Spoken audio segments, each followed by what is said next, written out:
Ce 6 novembre 2023, Paul Biya a 41 ans au pouvoir.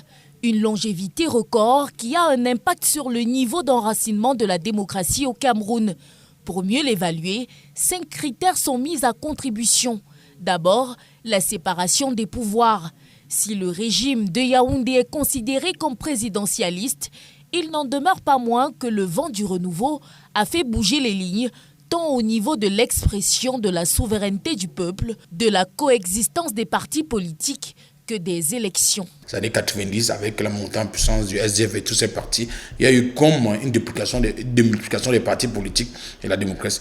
Et la démocratie s'est installée dans les cultures, dans nos mœurs, parce que quand j'étais à l'école primaire à l'université, on désignait les chefs et tout, même dans les réunions. Aujourd'hui, on va passer par le vote. Cependant, selon les analystes, des éléments du paysage politique viennent déstructurer la marche du président Paul Biya. Il y a par exemple les éléments liés à l'alternance, que ce sont au sein de son propre parti politique, où les gens se couvrent pour demander est-ce qu'elle est le seul Camerounais. Maintenant, au niveau des grands principes qui ont fondé son pouvoir, sa source d'étagiste, la rigueur, la moralisation, là a été le plus grand échec.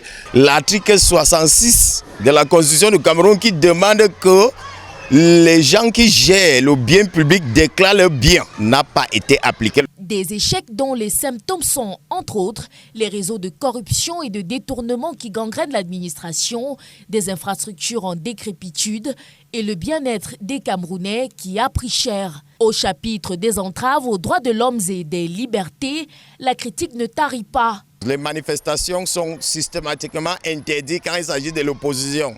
Si on compte le nombre de médias, on peut applaudir d'ailleurs en disant que la presse est libre. Mais maintenant, si on parle avec les journalistes, on va voir les journalistes qui parlent avec la peur dans le ventre. Toutefois, des circonstances atteignantes sont trouvées à l'Homme-Lion. Anarchie est venue au nom du multipartisme. Mais derrière ça, c'était la sécession. C'est ça qu'il est en train d'annuler. C'est difficile aussi parce que c'est déjà en train d'avancer.